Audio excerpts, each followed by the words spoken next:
Renukaswamy murder ಕೇಸ್ನಲ್ಲಿ ಆರೋಪಿಯಾಗಿರುವಂತಹ ದರ್ಶನ್ ಈಗ ಮಧ್ಯಂತರ ಜಾಮೀನಿನ ಮೇಲೆ ಹೊರಗಿದ್ದಾರೆ. ಆಸ್ಪತ್ರೆಯಲ್ಲಿ ಟ್ರೀಟ್ಮೆಂಟ್ ಪಡೆದುಕೊಳ್ತಾ ಇದ್ದಾರೆ.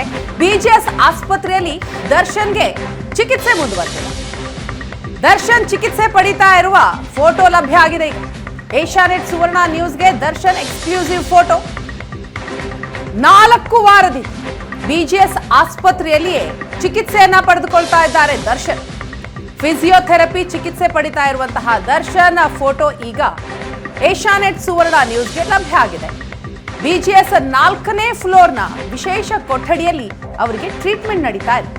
ನಾಳೆ ದರ್ಶನ್ ರೆಗ್ಯುಲರ್ ಬೇಲ್ ಅರ್ಜಿ ಕೂಡ ವಿಚಾರಣೆಗೆ ಬಂದಿದೆ. ದರ್ಶನ್ ಆಪರೇಷನ್ನ ಕುರಿತು ಇನ್ನೂ ಗೊಂದಲ ಮುಂದುವರೆದಿದೆ. ಆಪರೇಷನ್ ಮಾಡಿಸ್ಬೇಕಾ ಬೇಡವಾ ಅಂತ. ಒಂದು ಕಡೆ ಕೋರ್ಟ್ಗೆ ಕೊಟ್ಟಂತಹ ವರದಿಯಲ್ಲಿ ಬಿಪಿ ಫ್ಲಕ್ಚುಯೇಟ್ ಆಗ್ತಾ ಇದೆ, ಹಾಗಾಗಿ ಸರ್ಜರಿ ಇನ್ನೂ ಕೂಡ ಆಗಿಲ್ಲ ಅನ್ನುವಂತಹ ರಿಪೋರ್ಟ್ ಇದೆ. ಮತ್ತೊಂದು ಕಡೆ ಕುಟುಂಬಸ್ಥರು ಇನ್ನೂ ಸರ್ಜರಿಯ ಕುರಿತಾಗಿ ಯಾವುದೇ ನಿರ್ಧಾರಕ್ಕೆ ಬಂದಿಲ್ಲ. ಸರ್ಜರಿ ಆಗದೆ ಹೋದ್ರೆ ಕೆಲವೇ ದಿನಗಳಲ್ಲಿ ಮತ್ತೆ ಜೈಲಿಗೆ ದರ್ಶನ್ ಶಿಫ್ಟ್ ಆಗ್ತಾರಾ ಅನ್ನೋ ಪ್ರಶ್ನೆ ಕೂಡ ಇದೆ. ಬಿಜಿಎಸ್ ಆಸ್ಪತ್ರೆಯಲ್ಲಿ ದರ್ಶನ್ ಚಿಕಿತ್ಸೆ ಪಡಿತಾ ಇರುವಂತಹ ಫೋಟೋ ಒಂದು ಕಡೆ ನೀವು ನೋಡ್ತಾ ಇದ್ದೀರಿ. ಏಷ್ಯಾನೆಟ್ ಸುವರ್ಣ ನ್ಯೂಸ್ಗೆ ಸಿಕ್ಕಿರುವಂತಹ ಫೋಟೋ ಇದು. ಬಿಜಿಎಸ್ 4ನೇ ಫ್ಲೋರ್ನ ಸ್ಪೆಷಲ್ ವಾರ್ಡ್ನಲ್ಲಿ ದರ್ಶನ್ಗೆ ಟ್ರೀಟ್ಮೆಂಟ್ ಆಗ್ತಾ ಇದೆ. ನಾಳೆ ದರ್ಶನ್ ರೆಗ್ಯುಲರ್ ಬೇಲ್ ಅರ್ಜಿ ವಿಚಾರಣೆಯೂ ಇದೆ. ಈ ಬಗ್ಗೆ ಹೆಚ್ಚಿನ ಡೀಟೇಲ್ಸ್ ಅನ್ನ ಕೊಡ್ತಾರೆ ನಮ್ಮ ಪ್ರತಿನಿಧಿ ಕಿರಣ್ ನೇರ ಸಂಪರ್ಕದಲ್ಲಿದ್ದಾರೆ. ಕಿರಣ್, ದರ್ಶನ್ ಬಿಜಿಎಸ್ ಆಸ್ಪತ್ರೆ ಸೇರಿ ಈಗಾಗಲೇ 4 ವಾರ ಆಗಿದೆ. ಇಮ್ಮಿಡಿಯೇಟ್ಲಿ ಅವ್ರಿಗೆ ಸರ್ಜರಿ ಅವಶ್ಯಕತೆ ಇದೆ ಅಂತ ಮಧ್ಯಂತರ ಜಾಮೀನು ಪಡ್ಕೊಂಡು ಜೈಲಿನಿಂದ ಹೊರಗಡೆ ಬಂದಿರೋದು. 4 ವಾರ ಆಗಿದೆ, ಇದುವರೆಗೂ ಸರ್ಜರಿ ಆಗಿಲ್ಲ. ಕೇಳಿದ್ರೆ ಬಿಪಿ ಫ್ಲಕ್ಚುಯೇಷನ್ ಅಂತ. ಇನ್ನು 2 ವಾರ ಸರ್ಜರಿ ಮಾಡೋ ಲಕ್ಷಣಗಳು ಕಾಣಿಸ್ತಾ ಇದೆಯಾ ಅಥವಾ ಹಾಗೆ ಜೈಲಿಗೆ ಹೋಗ್ಬೇಕಾಗತ್ತಾ?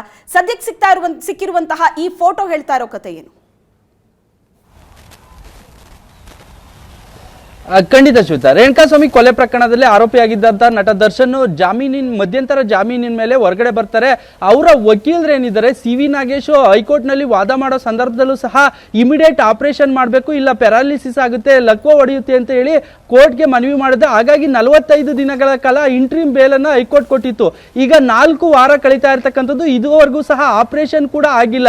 ಬಿಜಿಎಸ್ ಆಸ್ಪತ್ರೆಯಲ್ಲಿ 4th ಫ್ಲೋರ್ ಅಲ್ಲಿ ಇರ್ತಕ್ಕಂಥ ಸೂಟ್ ರೂಮ್ ನಲ್ಲಿ, ಅಂದ್ರೆ VIP ರೂಮ್ ನಲ್ಲಿ ದರ್ಶನ್ ಚಿಕಿತ್ಸೆ ಪಡಿತಾ ಇರ್ತಕ್ಕಂಥದ್ದು.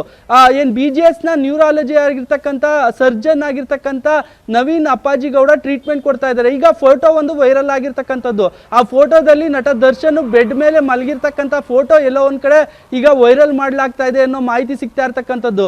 ಎಲ್ಲೋ ಒಂದ್ ಕಡೆ ನಾಳೆ ಹೈಕೋರ್ಟ್ ನಲ್ಲಿ ರೆಗ್ಯುಲರ್ ಬೇಲ್ ವಿಚಾರಣೆ ಇರ್ತಕ್ಕಂಥದ್ದು, ರೆಗ್ಯುಲರ್ ಬೇಲ್ ತೀರ್ಪು ಬರೋ ಸಾಧ್ಯತೆ ಇರ್ತಕ್ಕಂಥದ್ದು. ಈ ಸಂದರ್ಭದಲ್ಲಿ ಮಾಧ್ಯಮಗಳ ಮೂಲಕ ಸಿಂಪತಿ ಗಿಟ್ಟಿಸ್ಕೊಳ್ಳೋ ಪ್ರಯತ್ನ ಕೂಡ ದರ್ಶನ್ ಅಂಡ್ ಫ್ಯಾಮಿಲಿ ಮಾಡ್ತಾ ಇದೆ ಅನ್ನೋ ಅನುಮಾನ ಕೂಡ ವ್ಯಕ್ತವಾಗ್ತಾ ಇರ್ತಕ್ಕಂಥದ್ದು. ಇಷ್ಟು ದಿನಗಳ ಕಾಲ ಎಲ್ಲೂ ಸಹ ವೈರಲ್ ಆಗಿದ್ದಂತ ಫೋಟೋ ಇವತ್ತು ಏಕಾಏಕಿ ವೈರಲ್ ಆಗುತ್ತೆ ಅಂದ್ರೆ ಎಲ್ಲೋ ಒಂದ್ ಕಡೆ ಆಪರೇಷನ್ ಆಗ್ತಾ ಇಲ್ಲ, ಕೇವಲ ಫಿಸಿಯೋಥೆರಪಿ ಮಾಡ್ತಾ ಇದ್ದಾರೆ, BP ಯಲ್ಲಿ ವೇರಿಯೇಷನ್ ಇದೆ ಅಂತ ಹೇಳಿ ಹೈಕೋರ್ಟ್ಗೆ ವಿಚಾರಣೆ ಸಂದರ್ಭದಲ್ಲಿ ಸಹ ಅವರ ಪರ ವಕೀಲರು ವಾದ ಮಾಡೋ ಸಂದರ್ಭದಲ್ಲಿ ತಿಳಿಸ್ತಾರೆ. ಜಡ್ಜ್ ಕೂಡ ಪ್ರಶ್ನೆ ಮಾಡ್ತಾರೆ, 45 ದಿನಗಳ ಇಂಟ್ರೀಮ್ ಬೇಲ್ ಅನ್ನ ತೆಗೆದುಕೊಂಡ್ರಿ, ಇಮಿಡಿಯೇಟ್ ಆಪರೇಷನ್ ಆಗ್ಬೇಕು ಅಂತ ಹೇಳಿದ್ರಿ, ಆದ್ರೆ ಎಲ್ಲಿ ಆಪರೇಷನ್ ಆಗಿಲ್ಲ ಅಂತ ಕೇಳ್ತಾರೆ.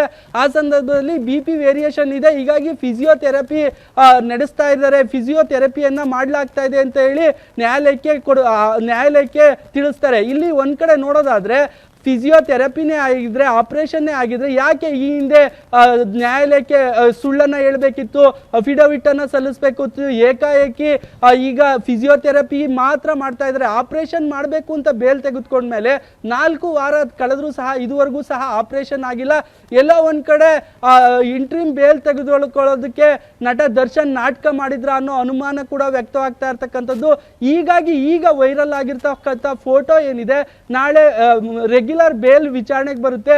ಈ ಫೋಟೋ ವೈರಲ್ ಆದ್ರೆ ಬೆಡ್ ಮೇಲೆ ಇರ್ತಕ್ಕಂಥ ಫೋಟೋವನ್ನ ನೋಡಾದ್ರೂ ಸಹ ಇಂಟ್ರೀಮ್ ಬೇಲ್ ಏನಿದೆ ಅದನ್ನ ಮುಂದುವರಿಸ್ತಾರ ಅಥವಾ ರೆಗ್ಯುಲರ್ ಬೇಲ್ ಅನ್ನ ಕೊಡ್ತಾರ ಅನ್ನೋ ಅನುಮಾನ ಕೂಡ ಇರ್ತಕ್ಕಂಥದ್ದು. ಹೀಗಾಗಿ ಎಲ್ಲೋ ಒಂದ್ ಕಡೆ ಸಿಂಪತಿ ಗಿಟ್ಟಿಸ್ಕೊಳ್ಳೋದಕ್ಕೆ ಈ ಫೋಟೋವನ್ನ ವೈರಲ್ ಮಾಡಲಾಗಿದೆ ಅನ್ನೋ ಅನುಮಾನ ಕೂಡ ವ್ಯಕ್ತವಾಗ್ತಾ ಇರ್ತಕ್ಕಂಥದ್ದು. ಶ್ವೇತಾ, ಥ್ಯಾಂಕ್ ಯು ಕಿರಣ್ ನಿಮ್ಮೆಲ್ಲ ಡೀಟೇಲ್ಸ್ಗೆ.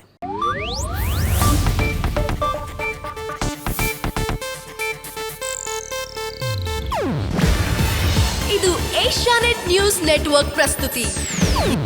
ನೀವು ನೋಡ್ತಿದ್ದೀರಾ ಏಷ್ಯಾನೆಟ್ ಸುವರ್ಣ ನ್ಯೂಸ್.